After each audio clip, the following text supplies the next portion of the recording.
MG listeners, kami membuka segmen interaktif. Anda bisa menghubungi kami di nomor 021 583 99123. Saya ulangi lagi ya, di nomor 021 583 99123. Anda juga bisa berbagi atau memberikan komentar lewat Instagram kami di @mgradio_network. Ya, listeners, Gubernur DKI Jakarta Anies Baswedan resmi menetapkan tarif integrasi Transjakarta, MRT, LRT sebesar Rp10.000. Hal ini tertuang dalam keputusan Gubernur atau Kepgub DKI Jakarta nomor 733 tahun 2022 tentang besaran paket tarif layanan angkutan umum massal. Diktum dalam Kepgub tersebut menyebutkan ketetapan paket tarif layanan angkutan massal untuk 1 kali perjalanan menggunakan 3 angkutan umum massal di DKI Jakarta. Kepgub ini ditandatangani oleh Anies Baswedan pada Senin kemarin di Jakarta. Disebutkan pula dalam diktum kedua bahwa metode pembayaran akan menggunakan uang elektronik dengan prosedur sesuai dengan ketentuan peraturan perundang-undangan. Lalu apa saja ya yang perlu masyarakat ketahui terkait dengan paket tarif layanan angkutan umum massal ini? Kita akan diskusikan bersama langsung dengan Kepala Dinas Perhubungan DKI Jakarta Bapak Syafrin Liputo dan Direktur Utama PT Jaklingko Indonesia Bapak Muhammad Kamaludin yang sudah bergabung bersama kami melalui sambungan telepon. Apakah sudah bergabung bersama kami Pak Syafrin? Pak Kamal, selamat pagi. Selamat pagi Mbak Eva, Assalamualaikum warahmatullahi wabarakatuh. Waalaikumsalam warahmatullahi wabarakatuh. Apa kabar Selamat nih pagi, Pak Syafrin, Pak Kamal? Alhamdulillah sehat walafiat. Alhamdulillah, salam sehat selalu untuk Pak Syafrin, Pak Kamal dan juga tentunya MG listeners. Kita akan bahas dulu ini kabar baik tentunya ya untuk warga DKI Jakarta. Apa sebetulnya alasan integrasi tarif transportasi di DKI Jakarta Pak Syafrin? Baik, sebagaimana kita ketahui bahwa salah satu kendala dari turunnya jumlah penumpang atau pelanggan layanan angkutan umum secara setiap tahun, bahkan kita sepakat di tahun 2017 itu di angka 350.000 total penumpang Transjakarta. Nah, oleh sebab itu kemudian dalam perjalanannya Pak Gubernur melihat bahwa salah satu yang harus dilakukan oleh Jakarta untuk merubah wajah Jakarta menjadi lebih baik adalah kita harus melakukan di dalam tataran angkutan umum Jakarta itu harus dilakukan integrasi secara masif. Nah, dalam kerangka integrasi ini pemerintah Provinsi DKI Jakarta ada program di layanan namanya program Jaklingko. Salah satunya adalah melakukan integrasi layanan angkutan umum secara masif, baik itu MRT, LRT, dan Transjakarta, bahkan angkutan umum reguler Jakarta itu diintegrasikan. Jadi ada 5 subsistem yang harus dilakukan integrasi dalam tataran integrasi, yaitu pertama adalah kita harus melakukan integrasi prasarana. Yang kedua, kita harus melakukan integrasi layanan atau rute, melakukan integrasi dari sisi penjadwalan. Ini keseluruhannya sudah dilakukan, Pak. Yang 3 di awal. Kemudian saat ini kami dalam tahapan integrasi sistem pembayaran. Nah, ini yang kemudian kita sebut adalah tarif terintegrasi atau tarif Jaklingko yang sekarang sudah ditetapkan oleh Pak Gubernur dalam keputusan Gubernur nomor 733 tahun 2022. Yang kelima tentu kita berharap bahwa kita bisa melakukan juga secara masif integrasi data dan informasi atau yang lebih dikenal sebagai mobility as a service. Tentu dengan kita melakukan integrasi, maka secara overall, maka pelanggan layanan angkutan umum di Jakarta seluruhnya akan mendapatkan layanan yang sifatnya menerus, sehingga dengan pola ini kita harapkan kapasitas layanan angkutan umum Jakarta yang demikian masifnya ini bisa dimanfaatkan secara optimal oleh masyarakat dalam bermobilitas, sehingga masyarakat akan mendapatkan prinsip-prinsip mobilitas efisien, yang itu tentunya berdampak besar terhadap produktivitas masyarakat secara keseluruhan. Demikian, Mbak. Termasuk juga tujuannya adalah membuat masyarakat bisa beralih ya Pak menggunakan transportasi publik dengan integrasi-integrasi yang sudah dilakukan. Betul, Mbak. Targetnya berapa sebetulnya Pak supaya masyarakat bisa beralih menggunakan transportasi publik? Memang untuk hasil kajian kami berdasarkan kajian WTP, ATP, WTP, ini untuk integrasi 3 moda, yaitu MRT, LRT, dan Transjakarta, itu juga sudah mendapatkan persetujuan dari DPRD, maksimum atau plafon tarifnya Rp10.000, Mbak. Mbak Eva, jadi jika bisa kita lihat, jika pengguna MRT selama ini dari Lebak Bulus ke kota, itu mereka harus mengeluarkan besaran rupiah sebesar 17.500 misalnya, karena naik MRT dari Lebak Bulus ke Bundaran HI itu 14.000 tarif normalnya. Kemudian melanjutkan dengan Transjakarta ke kota, itu besarannya lebih kurang 3.500, sehingga dibutuhkan biaya harian untuk melakukan perjalanan itu sekali jalan adalah 17.500. Nah, tentu dengan tarif integrasi berdasarkan perhitungan jarak tempuh yang bersangkutan, yang dibayarkan oleh masyarakat itu paling tinggi adalah Rp10.000. Baik. Ya. Baik, Demikian, Rp10.000 ya untuk tarif integrasi ini. Dan ini ada plafonnya, aplikasi Mbak, untuk plafonnya Rp10.000 dan harus menggunakan aplikasi ya. Pak Kamal, cara menggunakannya gimana, Pak? Mudah tidak sih menggunakan aplikasinya? Baik, selamat pagi Mbak Eva dan yang kami hormati Bapak Kepala Dinas Perhubungan. Jadi cara menggunakan aplikasinya sangat mudah, Mbak Eva. Jadi cukup mengunduh aplikasi dari platform yang sudah ada di handphone.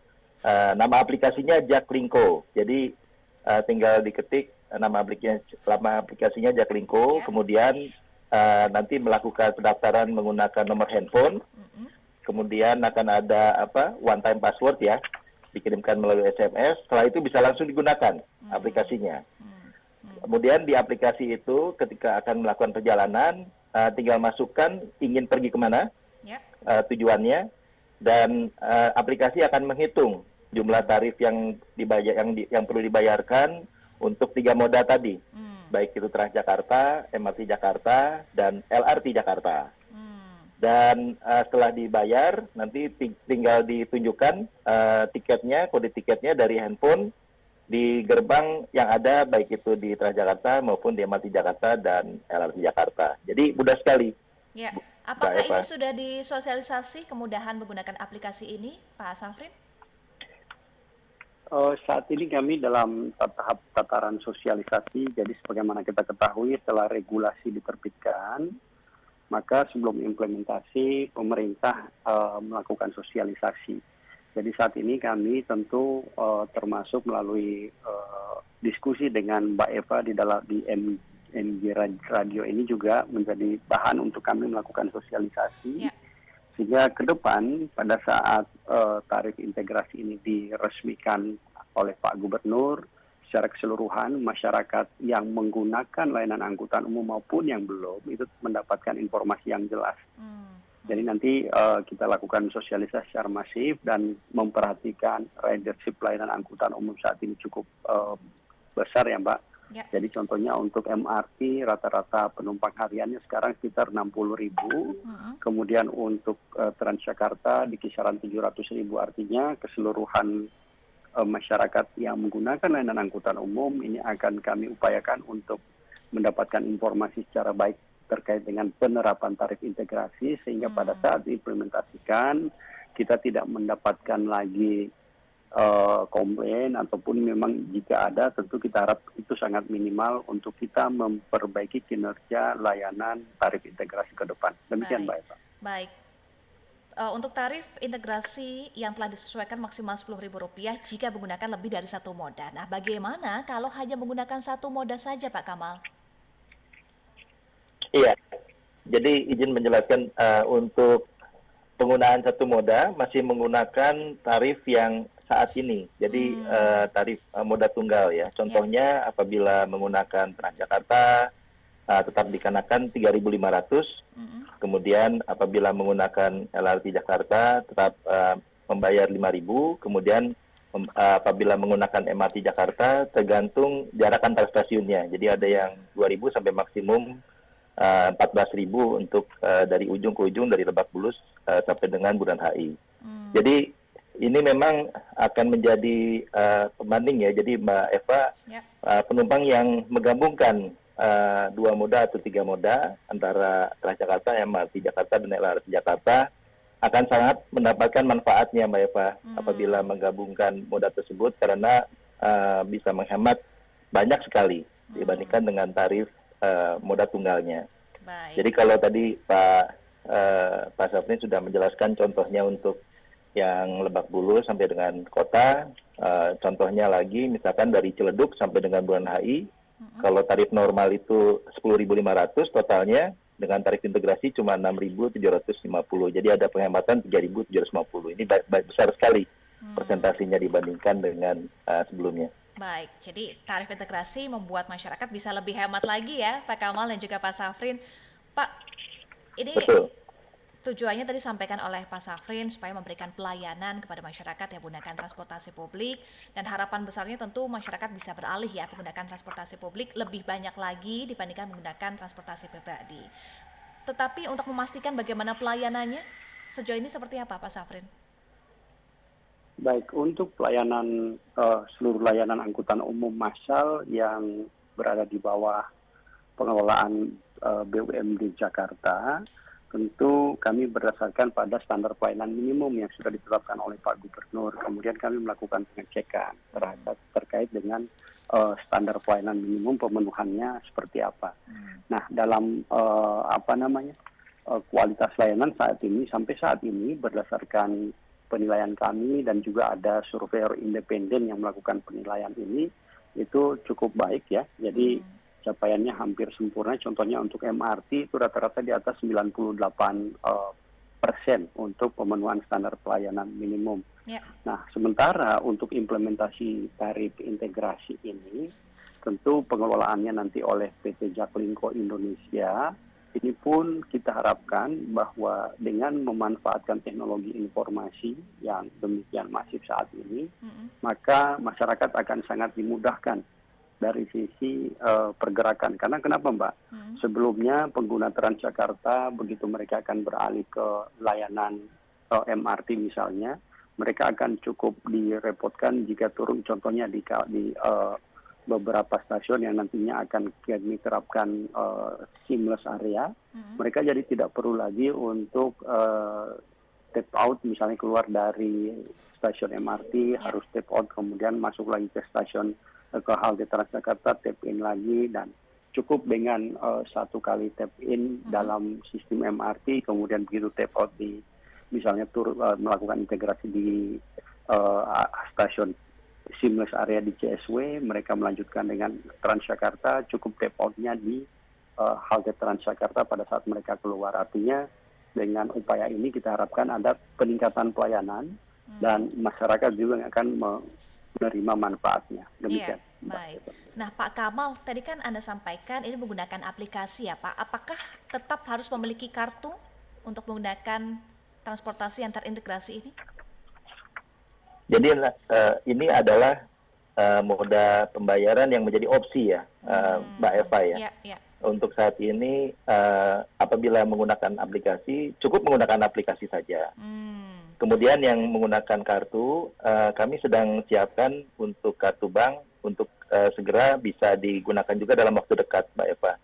Jadi mungkin kartu perbankan juga dalam waktu 2 minggu lagi, mudah-mudahan ada 2 kartu bank yang bisa digunakan juga untuk pembayarannya, mendapatkan benefit tarif integrasi. Kemudian juga nanti mudah-mudahan bulan depan semua kartu bank juga bisa mendapatkan benefit tarif integrasi juga apabila digunakan oleh penggunanya. Tapi ada syarat untuk kartu bank, nanti ada proses reverso istilahnya Mbak Eva. Jadi ada satu alat di halte dan stasiun, namanya balance check terminal, yang perlu disentuh dulu menggunakan kartu tersebut untuk memprogram kartu banknya supaya bisa digunakan di tarif integrasi. Nanti ini ada proses sosialisasinya lagi, Mbak Eva. Baik, jadi masyarakat diberikan pilihan ya, Pak Kamal bisa menggunakan aplikasi langsung scan saja, atau bisa menggunakan kartu, dan yang masih proses adalah kartu bank-bank lain ya, nanti akan bisa digunakan juga. Betul begitu ya, Pak Betul Kamal? Sekali, Mbak. Baik, nah tentu ini butuh dukungan teknologi-teknologi penunjang ya, bagaimana pemutakhiran teknologi di gerbang-gerbang pembayaran, Pak Syafrin, di MRT, LRT, dan juga Transjakarta? Tentu untuk pemanfaatan teknologi di seluruh stasiun MRT dan LRT ini sudah bisa dilakukan implementasi terkait dengan penerapan tarif integrasi. Demikian pula halnya di halte-halte Transjakarta. Ya. Jadi artinya secara infrastruktur ini sudah siap. Demikian pula halnya dengan beberapa layanan bus yang non-koridor. Saya ketahui ada layanan Transjakarta, apakah itu non-BRT untuk big bus yang low entry, demikian pula halnya medium bus dan juga mikrotrans. Memang saat ini masih dalam tahap penyempurnaan, tetapi lebih kepada bagaimana kita melakukan migrasi terkait dengan teknologi yang digunakan. Saat ini ada beberapa vendor yang mensupport Transjakarta terkait dengan teknologi tap-on bus yang digunakan Transjakarta. Ada satu vendor yang sudah siap dan tentu ini juga mempermudah kita untuk merealisasikan di seluruh moda integrasi 3 layanan yang ada di Jakarta, MRT, LRT, dan Transjakarta. Demikian, Mbak Eva. Baik, ini masuk tahap migrasi, tadi Pak Syafrin sampaikan, bagaimana juga antisipasi kepadatannya Pak, karena ada kekhawatiran masyarakat semakin banyak nih yang menggunakan transportasi publik, jadi bagaimana antisipasi kepadatan termasuk juga jumlah moda transportasi yang bisa digunakan, apakah ada tambahan? Untuk layanan, memang saat ini tentu kami menyesuaikan dengan ridership yang ada. Jadi, sebagaimana diketahui bahwa pada masa sebelum pandemi, contohnya untuk layanan Transjakarta itu bahkan mencapai 1 juta, lebih kurang 1 juta penumpang per hari. Untuk MRT bahkan mencapai 100.000. Artinya dari sisi kapasitas layanan yang ada itu untuk seluruh layanan MRT, Transjakarta, dan LRT dari sisi kapasitas masih memenuhi atau masih memadai. Yang memang yang kami antisipasi adalah pada saat terjadi kepadatan pada jam sibuk pagi atau jam sibuk sore di mana masyarakat beraktivitas akan beraktivitas maupun kembali dari aktivitasnya untuk bermobilitas. Tentu teknologi yang kami siapkan harus siap untuk mengakomodir itu, dan itu berkat dukungan dari teman-teman Jaklingko dalam hal ini Pak Kamal dan tim. Kami optimis untuk bisa mengantisipasi jika terjadi kepadatan penumpang ataupun dalam antrian di gantri-gantri, apakah itu di MRT maupun Transjakarta. Teknologinya pasti support terhadap kepadatan yang terjadi di apakah itu di halte maupun di stasiun. Demikian, Mbak. Baik, teknisnya seperti apa Pak Kamal, terutama di jam-jam sibuk tadi seperti disampaikan oleh Pak Syafrin? Ya, jadi Mbak Eva, kami sudah lakukan pengujian untuk sistem tiket dan juga gerbang yang ada di Transjakarta, di MRT Jakarta dan LRT Jakarta. Kecepatan responnya itu sudah bisa melayani kapasitas penumpang yang tadi sudah disampaikan Pak Syafrin untuk peningkatan penumpang yang kami proyeksikan akan terjadi begitu. Dan juga Jaklingko Indonesia ini juga sistemnya menjadi solusi Mbak untuk melakukan evaluasi perjalanan penumpang dari ujung ke ujung begitu ya.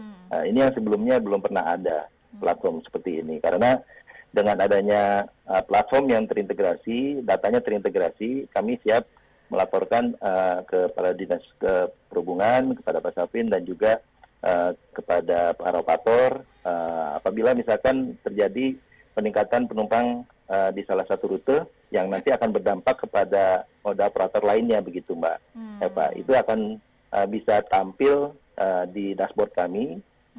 Dan bisa langsung dilaporkan untuk antisipasi di moda berikutnya. Ini kan yang sebelumnya sering terjadi dan sekarang sudah mulai diantisipasi ya dengan adanya halte integrasi seperti tadi Pak Syafrin sampaikan begitu, dan juga kedepannya ini juga dengan pelaporan yang terintegrasi akan bisa lebih diantisipasi lagi gitu, karena kami sistemnya sudah mendapatkan data dari semua operator. Baik, jadi tadi ini seperti yang disampaikan Pak Syafrin di awal ya, integrasi data service, selain integrasi prasarana, rute dan juga sistem pembayaran, ini juga mendukung ya, artinya Pak Kamal? Betul sekali. Jadi mendukung keseluruhan visi integrasi yang jangka panjang begitu, Mbak Eva. Nah, untuk penggunaan tarif integrasi ini apakah di jam tertentu atau seharian full nih, Pak? Pak Kamal. Iya, jadi untuk penerapan tarif integrasi ini untuk seharian penuh ya. Ya, apabila menggunakan 2 moda atau 3 moda sekaligus untuk satu perjalanan, itu bisa menikmati tarif integrasi ini. Memang ada batasan 180 menit ya untuk total perjalanannya, tapi apakah itu pagi, siang, sore, semuanya bisa tetap menikmati tarif integrasi ini, Mbak Eva. Baik. Kalau tadi Pak Safrin sampaikan sosialisasi terus dilakukan, bagaimana dengan pihak Jaklingko sosialisasinya ke operator dan juga pengguna transportasi? Ya, untuk sosialisasi juga kami sudah memiliki strategi komunikasi yang sudah mulai dijalankan sejak kemarin.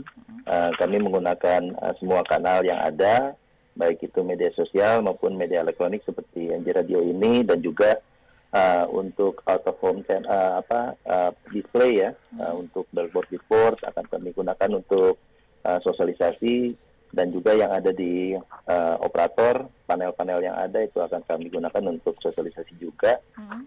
Sedangkan untuk sosialisasi ke operator kami sudah lakukan sebelum hari kemarin. Jadi kami sudah lakukan pelatihan kepada petugas lapangan di masing-masing operator, dan juga kami sudah siapkan buku saku ya, manual untuk masing-masing operator, dan ini juga nanti bisa dilihat di website jaklingkoindonesia.co.id untuk melihat detailnya untuk manual tarif integrasi ini, Mbak Eva. Baik, Pak Safrin, saya ke Pak Safrin, ini bagaimana dengan KRL Pak? Karena ada juga nih pendengar, MG listeners yang juga menggunakan KRL, ada yang menggunakan Transjakarta.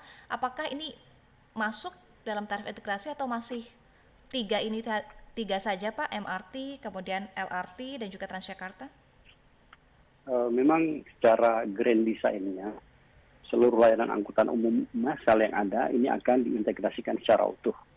Tapi memang tahap awal yang kita lakukan adalah kita integrasikan terlebih dahulu dari sistem pembayarannya adalah layanan angkutan umum yang pengelolaannya berada di bawah BUMD DKI Jakarta.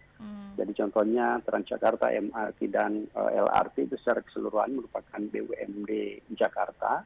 Dan setelah selesai integrasinya, tahap berikutnya adalah tentu moda lainnya seperti LRT, begitu ada operasional KRL akan diintegrasikan, demikian pula halnya dengan LRT Jabodebek setelah mereka beroperasi. Jadi keseluruhannya kita akan lakukan integrasi secara utuh, demikian Mbak. Baik, terakhir Pak Safrin, target dan juga harapan dengan integrasi ini, integrasi sistem pembayaran yang dilakukan oleh Transjakarta dan juga Jaklingko. Maksud kami yang dilakukan oleh Kementerian Perhubungan dan Jaklingko. Baik, tentu target kami utama adalah bahwa dengan dilakukan integrasi tarif ini, maka mobilitas masyarakat di Jakarta bahkan Jabodetabek itu menjadi lebih efisien. Sehingga kita harapkan dengan efisiennya mobilitas warga, maka produktivitas juga mereka naik. Secara overall tentu kita harapkan perekonomian kita cepat dan segera tumbuh kembali. Demikian, Mbak. Baik, ada yang tambahkan Pak Kamal terkait dengan integrasi ini yang dilakukan oleh Dinas Perhubungan dan juga Jaklingko? Ya, kami mendukung program Dinas Perhubungan dalam hal ini dan juga Pemprov DKI. Dan kami harapannya untuk lebih banyak lagi warga yang mengunduh aplikasi Jaklingko dan memanfaatkan baik tarif integrasi Jaklingko ini maupun fitur-fitur lainnya, Mbak Eva. Jadi banyak sekali fitur di Jaklingko ini seperti untuk estimated time arrival untuk bis yang ada sekarang. Jadi di setiap halte itu bisa kelihatan dari aplikasi Jaklingko kapan menunggu bis berikutnya, kemudian untuk jadwal perjalanan yang lengkap. Ini sangat membantu informasi perjalanan dan harapannya ini bisa menarik minat yang sebelumnya masih menggunakan angkutan pribadi gitu ya, kendaraan pribadi bisa beralih ke angkutan umum. Demikian, Pak Eva. Baik, terima kasih Pak Safrin Liputo, Kepala Dinas Perhubungan DKI Jakarta. Dan terima kasih juga Pak Muhammad Kamaludin, Direktur Utama PT Jaklingko Indonesia sudah bergabung bersama kami di Boarding Traffic. hari ini. Salam sehat selalu ya, Pak Safrin dan juga Pak Terima Kamal. kasih, Terima salam sehat kasih. selalu. Terima kasih. Assalamualaikum Terima kasih. warahmatullahi wabarakatuh. Waalaikumsalam warahmatullahi wabarakatuh.